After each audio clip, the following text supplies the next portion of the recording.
All right. Good morning, everyone. I hear it's a chilly morning, but evidently most people in here haven't spent enough time in Ballarat, so I would probably call this a mild morning. But here we are. So today's topic is sticking to our Christian convictions, and I'm talking through parts of Matthew 26 to 28. Now, as you'll appreciate, this is both a very long section of the Bible and also a very familiar one. So a good thing about this is there'll be no requirement, I wouldn't think, to go through the nitty-gritty. I think we know the basic details and some of the technical and quite nuanced ones. But just before I get to that, I just want to put an open question. This is certainly not finger-pointing, and if it is finger-pointing, it's also finger-pointing at me. Just an open question to everyone. Are we using our talents to the best of our ability? Are we giving the most to the kingdom that we have? And I would like to think that all of us are giving in some way, but that we potentially can always try to give more. So let's move on to the first slide. So I'm going to be breaking today's sermon into 4 different themes. The first one will be preparation. So, starting from the first verse of Matthew 26. When Jesus had finished saying all these things, he said to his disciples, "As you know, the Passover is 2 days away, and the Son of Man will be handed over to be crucified." So, short little section, but I think it's quite crucial. Jesus is preparing. He's preparing us, he's preparing himself, but he's preparing his disciples for the reality as he prepares us for eternity. There's a very strong level of conviction here. He will be handed over to be crucified. There's no argument. This is the fact. This is what he has to deal with. This is what we have to deal with. So, I think because of the events that follow, perhaps this level of certainty, this level of conviction, doesn't so much get glossed over, but doesn't get focused on as much as it otherwise might, because obviously the events that follow were very crucial.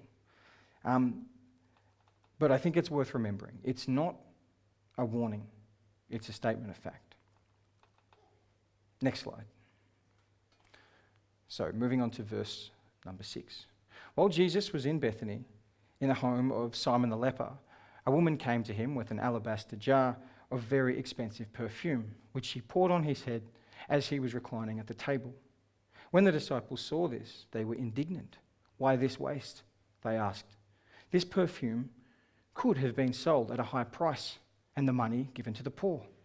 Aware of this, Jesus said to them, "Why are you bothering this woman? She has done a beautiful thing to me." So,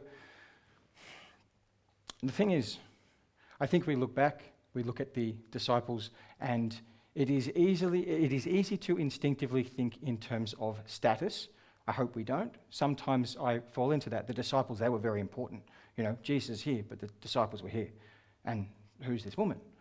And within the context of the time, she was, at least in a worldly sense, of a lower status.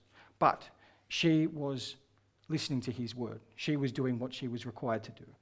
As we move to verse 11, the poor you will always have with you, but you will not always have me. When she poured this perfume on my body, she did it to prepare me for burial. Truly I tell you, wherever this gospel is preached throughout the world, what she has done will also be told in memory of her. So, I guess I'm preaching that right now, so that in that sense makes true those words, but it's obviously been proven true many thousands of times before today. And Jesus is very clear to make this point, that she is doing the right thing. She is preparing him.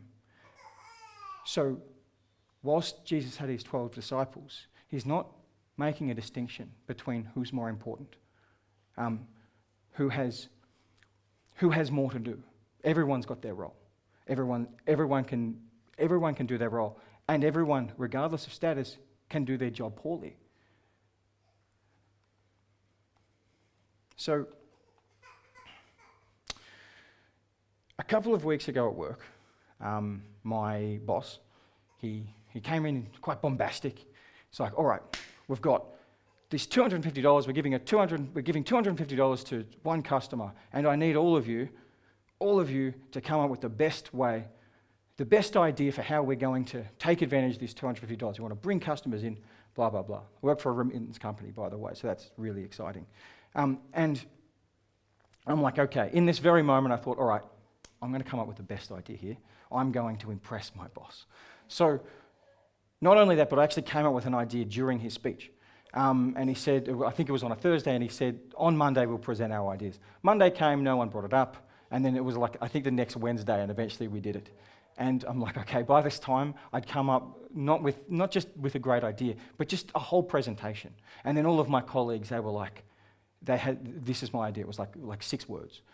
And I was quite taken aback because when I came with my idea, he was going at me. He was excoriating the idea. And I thought, oh, this is interesting. But I was okay. Later in the day, he pulls me into his office, and he said, Cale, you might have noticed that I went quite hard on you earlier. And I said, yes, I did notice that. What was that about? And he goes, look, I wanted you to own your idea. I wanted you to defend it, and I wanted you to face questions about it that you may not have expected. I said, okay, how did I go? And he said, really, really well. And I voted for your idea, and that's why it got up. I'm like, oh, okay. Almost felt like a movie. And then it got a little bit deeper. He started saying, Cale, what is it that you want out of your career? What is it that you want out of this job? And what motivates you? And he's a pretty intimidating guy, as you might imagine, based on the story I've just told.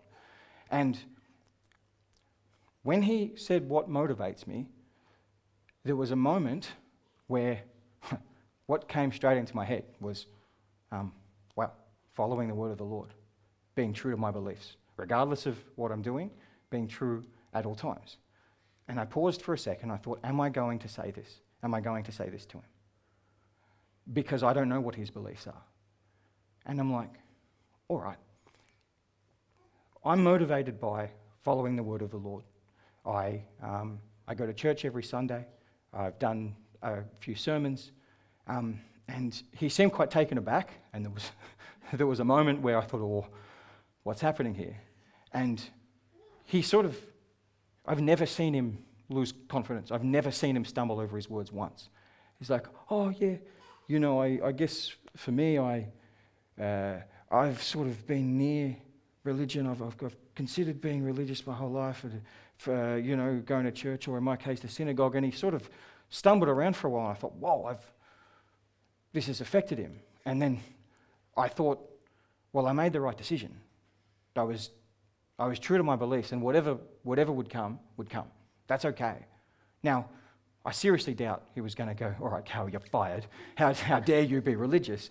But nonetheless, it could have gone badly. But I decided I was going to do it in that moment. Let's move to the next slide. So, the Last Supper. On the first day of the festival of unleavened bread, the disciples came to Jesus and asked, where do you want us to make preparations for you to eat the Passover? He replied, go into the city to a certain man and tell him, the teacher says, my appointed time is near. And we skip to verse 21. And while they were eating, he said, truly I tell you, one of you will betray me. So, back to this theme of conviction. It's not, how dare one of you betray me? It's one of you will betray me.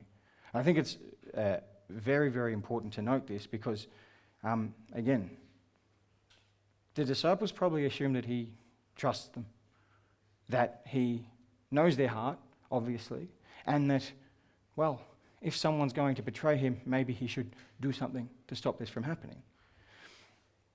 But as we will discuss a little further, Judas is thinking purely of himself. And, maybe those previously wanting the prophets had better intentions. But Judas was completely in it for himself, a snake in the grass, so to speak. But, as I said, Jesus already knows. He's speaking factually. He's not talking them out of it. He's sticking to his convictions. So,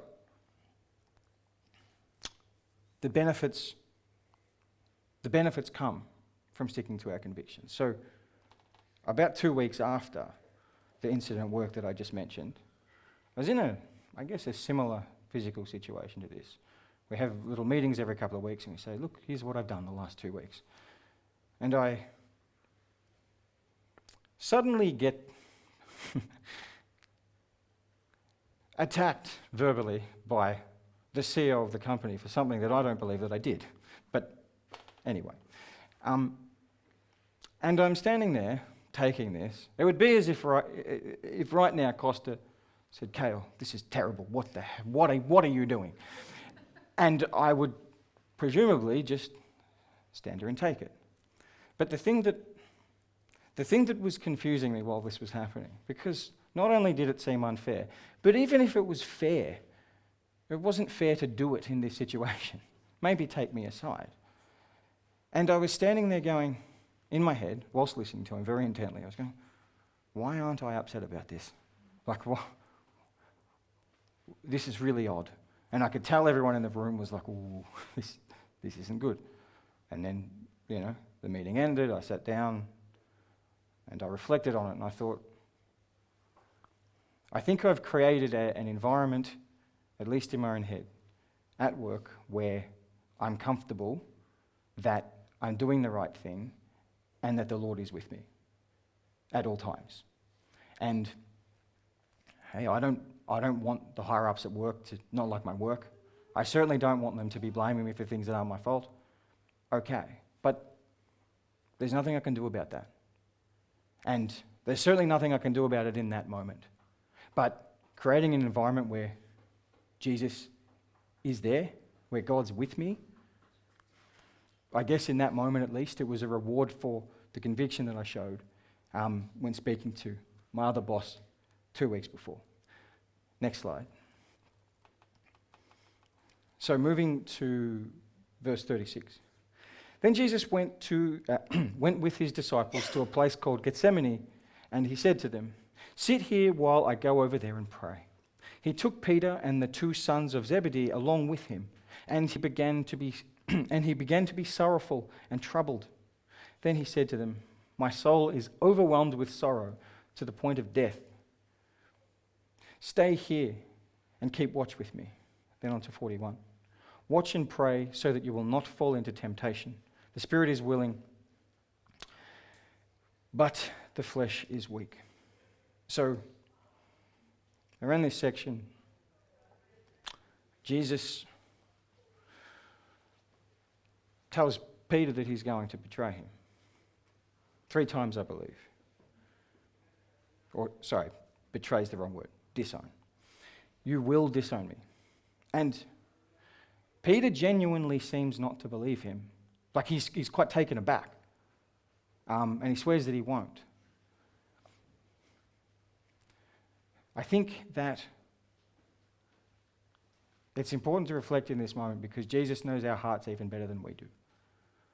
That Peter was still very much on his side, both he thought in the way he was orienting, in the way he was behaving around him, but Jesus still knew better. Maybe he's telling Peter this so when it happens, he truly understands that despite his best efforts, he will fall short. So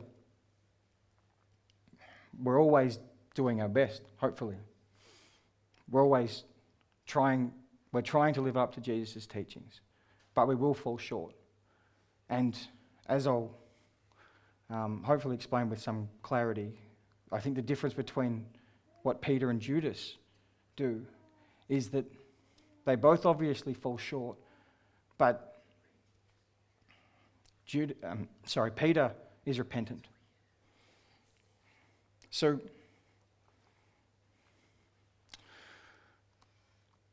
actually, next slide. Sorry. 52. Put your sword back in place. Sorry, this is at the point where an angry mob is beginning to bear down. Put your sword back in place, Jesus said to him, for all who draw the sword will die by the sword. Do you think I cannot call on my Father, and he will at once put at my disposal more than 12 legions of angels? But how then would the scriptures be fulfilled that say it must happen in this way? So, what is Jesus doing here? He's teaching them anti-violence. He's using this as a learning opportunity, regardless of how threatened his life is. Even when he's about to be crucified, in the face of ultimate denial. This isn't a clever tactic to avoid his fate, to avoid what's going to happen to him. It is him ensuring the correct events take place as written in the scriptures. He is not moving away from his convictions in any way. So,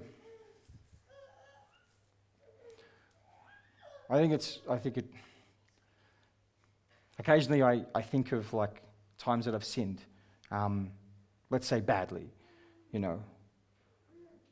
before I had Jesus in my life, or that I realized I had Jesus in my life, I would still curse him. Oh Jesus, this, that. It's very strange. I might have done something awful.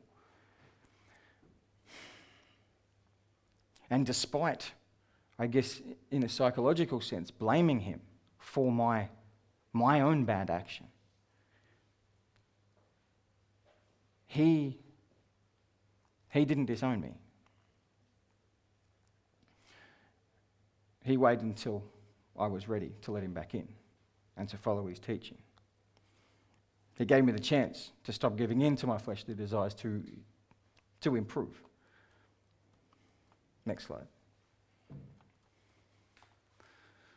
So verse 62. Then the high priest was stood up and said to Jesus, "Are you not going to answer? What is this testimony that these men are bringing against you?" But Jesus remained silent. The high priest said to him, "I charge you under oath by the living God, tell us if you are the Messiah, the Son of God." "You have said so," Jesus replied.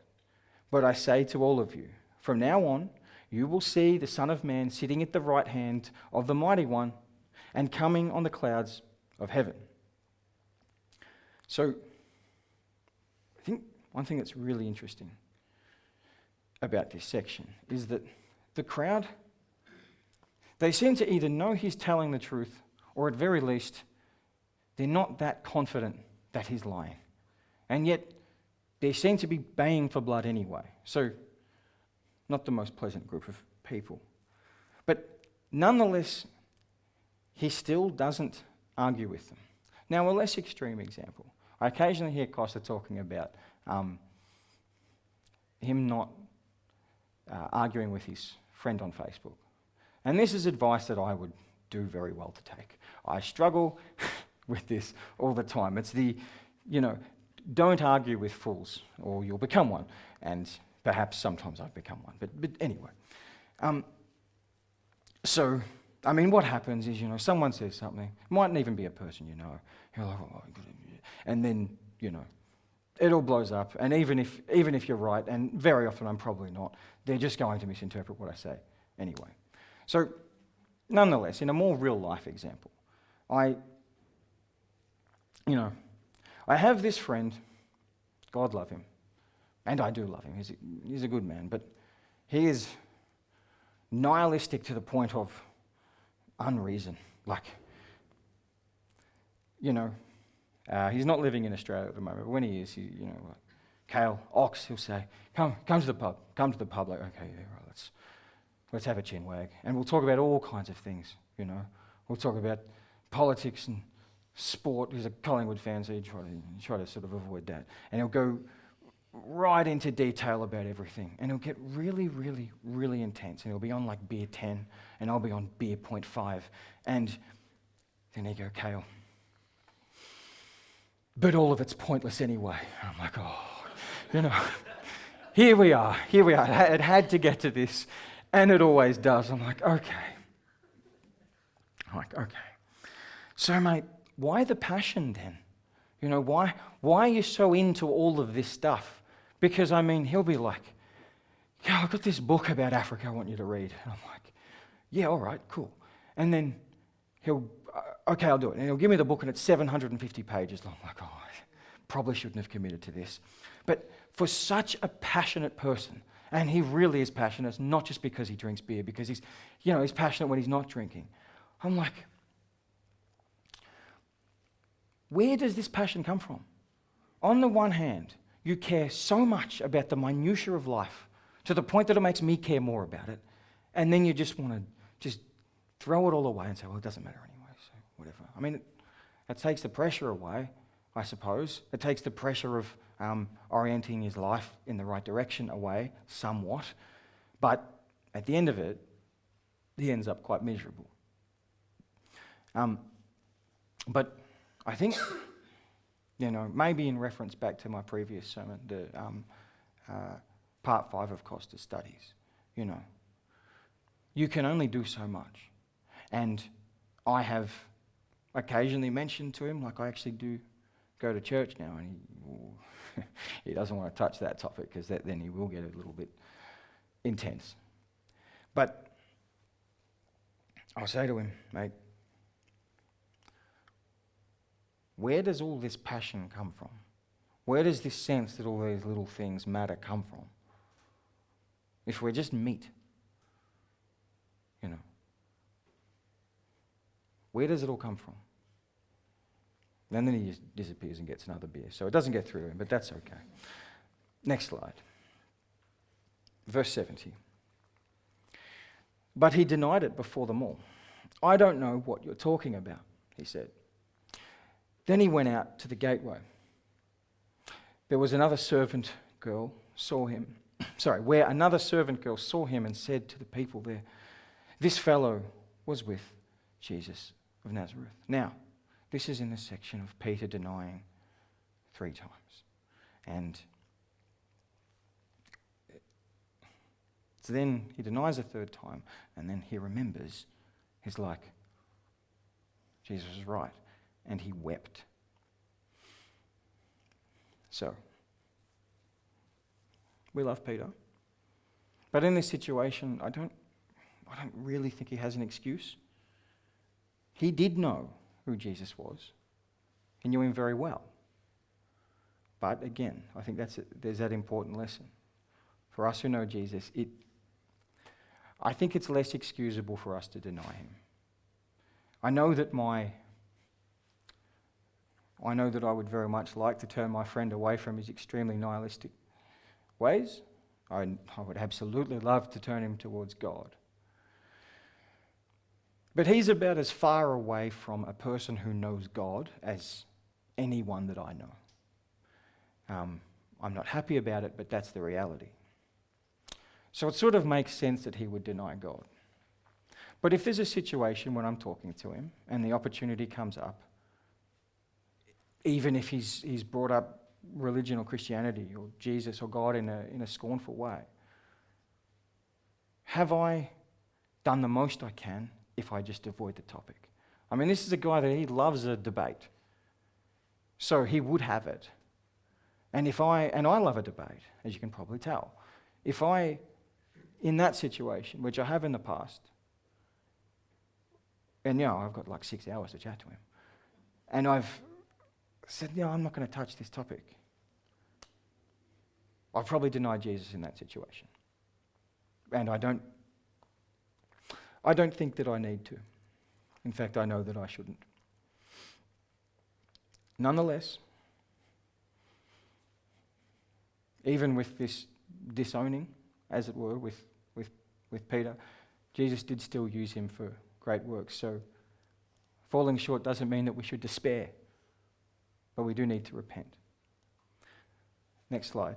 So we're now in chapter 27. Verse 3. When Judas, who had betrayed him, saw that Jesus was condemned, he was seized He was seized with remorse and returned the 30 pieces of silver to the chief priests and the elders. "I have sinned," he said, "for I have betrayed innocent blood." "What is that to us?" they replied. "That's your responsibility." So Judas threw the money into the temple and left. Then he went away and hanged himself. And that's the end of him. So earlier on, Jesus said that you will wish you'd never been born, to the person who will betray him. Now, when you hear this kind of line in a movie, it's a very active threat. It's like, "Oh, I'm going to make you. I will make you wish you'd never been born." But that's not what Jesus said. He said, you will wish you'd never been born. Jesus doesn't come along and say, "Oh, well, there you go, Judas. Look what you've done." Because, one, that's not how Jesus is. But two, because Judas truly knew God and chose to betray him anyway for a pitiful little personal benefit. He can't live with himself. He can't live with his own decision, having done that. So,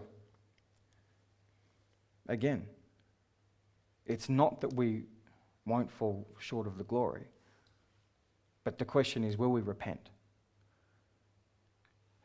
Peter repented, and he was used for great works. Judas was unable to repent.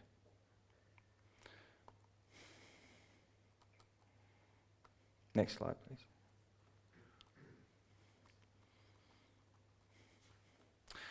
Verse 11. Meanwhile, Jesus stood before the governor, and the governor asked him, "Are you the king of the Jews?" "You have said so," Jesus replied. He uses this line a lot. "I'm not going to argue with you. Whatever you say." When he was accused by the chief priests and the elders, he gave no answer. Then Pilate asked him, "Don't you hear the testimony they are bringing against you?" But Jesus made no reply, not even to a single charge, to the great amazement of the governor. Almost as if Jesus is different to them. He doesn't act how the mere mortals would expect him to. "You have said so." It is not his responsibility to deny anything.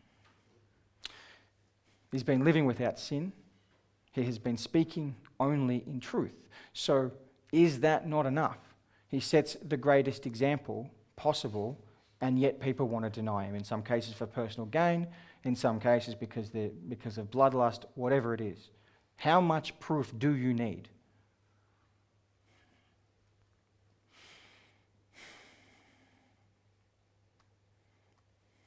He could have got out of the situation, but he put up with it. Next slide. So the crowd are really baying for the blood now.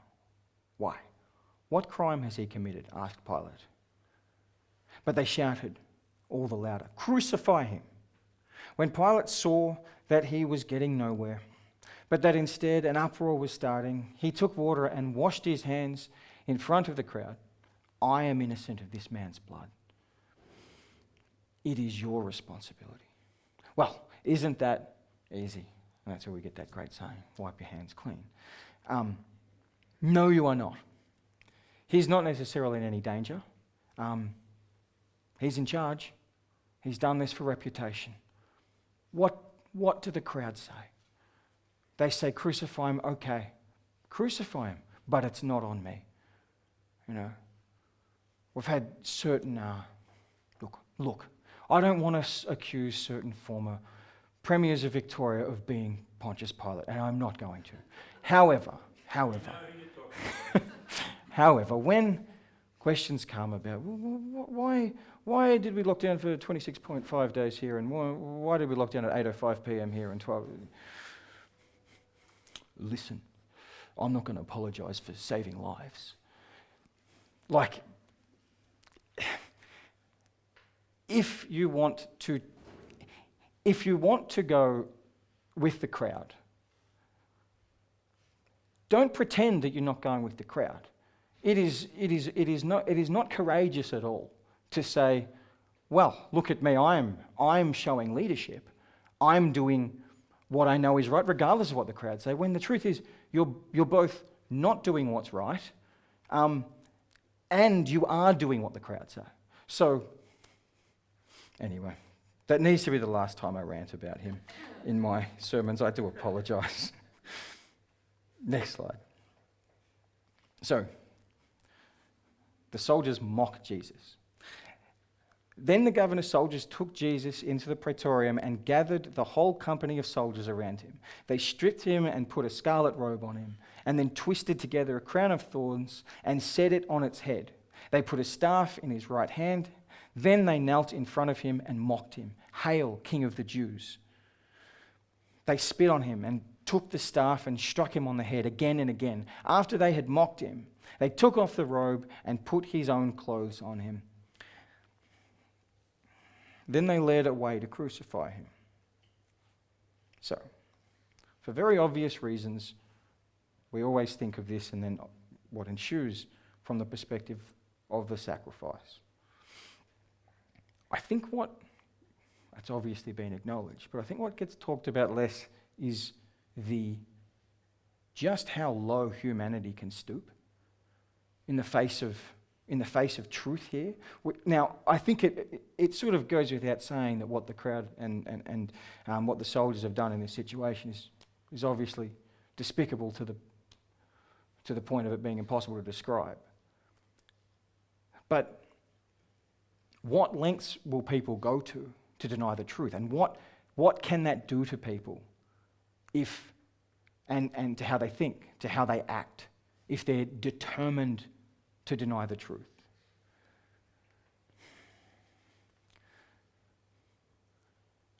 In Nigeria, in 2023, 8,000 Christians were slaughtered for being Christian, making 62,000 this century, since the turn of the century. All in the name specifically of anti-Christianity. If they're just wrong, why not just let them be? These people believe differently to me. That's a great shame. But, okay, let them be wrong. Why punish? Not because they're lying, but because they're telling the truth. And we don't like it. That's what the crowd did. That's what being, not just not believing, but being anti-belief, that's what it does. It can turn you into less than human. Or, well, the very negative side of humanity. Next slide, please. The next day, the one after preparation day, the chief priests and the Pharisees went to Pilate. "Sir," they said, "we remember that while he was still alive, that deceiver said, 'After 3 days I will rise again.' So give the order for the tomb to be made secure until the 3rd day. Otherwise his disciples may come and steal the body and tell the people that he has been raised from the dead. This last deception will be worse than the first." "Okay, take a guard," Pilate answered. "Go, make the tomb as secure as you know how." So they went and made the tomb secure by putting a seal on the stone and posting the guard. Now, okay, this feels slightly projection-y. It's just very, very specific. No, he said this is what's going to happen, and here's how he's going to concoct this big lie in order to. So, whoa. They're just going to an awful lot of trouble here. It's very specific. This is exactly how he's going to do it. It just strikes to me like they sort of knew, as established. Many of the crowd, many of the guards, Pilate himself, all seemed a bit like, maybe he is actually telling the truth. But they still don't want the truth to come out. So it's not just being anti-truth. It's like we are going to crush it. We're not going to allow it any air.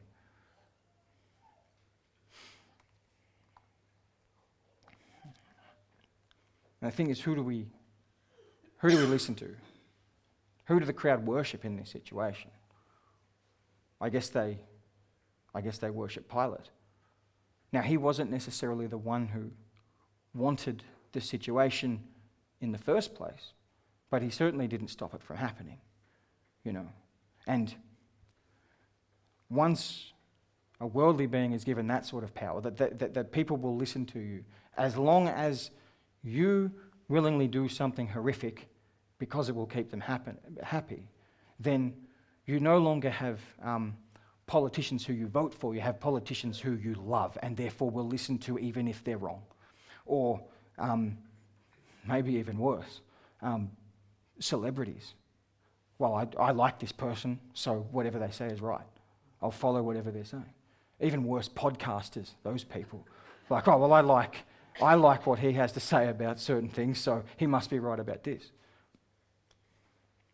If you're going to follow worldly beings, well, expect worldly advice and guidance. Next slide. Reaping what we sow. So this is the anxiety, the tension, the violence, just the busy, angry, gnashing crowds. It's all swept away. Jesus has risen. He's risen, sorry. The women hurried away from the tomb, afraid yet filled with joy, and ran to tell his disciples. Suddenly, Jesus met them. "Greetings," he said. They came to him, clasped his feet, and worshipped him. Then Jesus said to them, "Don't be afraid. Go and tell my brothers to go to Galilee. There they will see me." So this is obviously just a short snippet, but when I read this section, everything, I'm going to sound stupid, everything just sounds bright. Like, there's no crowds there. It's the calmness personified that Jesus just always was. Do not be afraid.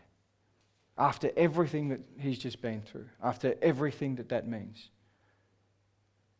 everything's okay now. I've done what I came to do. There's already that sense of joy. Everything's come back. He stuck to what he had to do. He showed the conviction of what he had to do, and all the anxiety, all the horror, all the terror disappeared, and only peace remained. Next slide. Verse 16. Then the 11 disciples went to Galilee, to the mountain where Jesus had told them to go. When they saw him, they worshipped him, but some doubted. Then Jesus came to them and said, "All authority in heaven and on earth has been given to me. Therefore, go and make disciples of all nations, baptizing them in the name of the Father, and of the Son, and of the Holy Spirit, and teaching them to obey everything I have commanded you. And surely I am with you always, to the very end of the age." So, the powers witnessed truth, but concocted lies. But what are we doing? What can we do with the truth that we possess? Jesus wanted us to rely on his authority, so I think that's the first point. But he tells us to make disciples of all nations. He gives all of us the power, and we can do it in different ways. Whatever we're doing now, we can do more of it. Whatever we aren't doing, we can do that. What's within our skill set? I brought up my faith at work, and I think that was beneficial to me. There are so many different ways, though, that we can do the right thing by the Lord. You know? Think of one of the many Jameses. I don't believe he's here. James Lawrence. You know, he's got this gift of evangelizing to people. And you can tell the second he starts talking about anything from the Bible, he just knows, he just understands. That's his gift.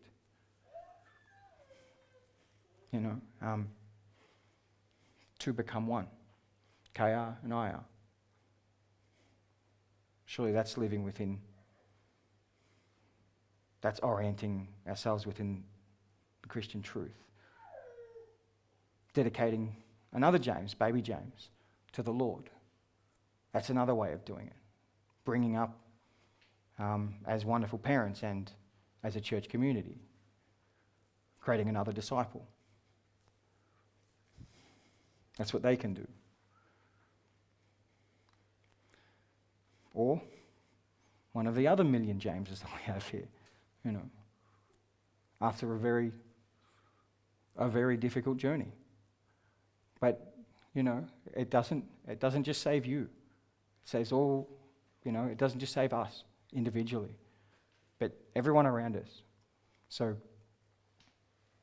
once we find the Lord, and we understand His teachings, and we stick to them, then only good will follow. And we should remember the end of verse 20. And surely I am with you always, to the very end of the age.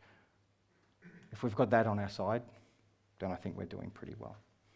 So, thank you very much. I'll end with a prayer.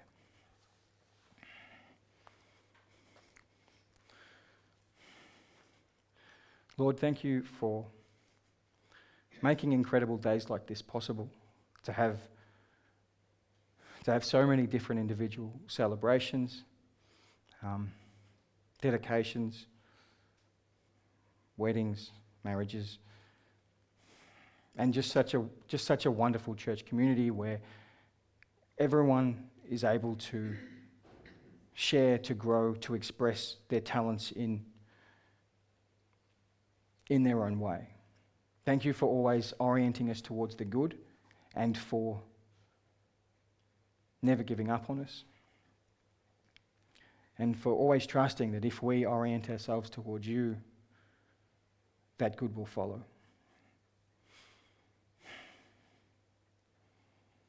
Lord, I also ask you to watch over the soul of a man, Lee, who passed away earlier this week, who had a significant effect on my life without even realizing it. I thank you for bringing us all here today and for giving me the opportunity to share your word. In the Lord's name, amen.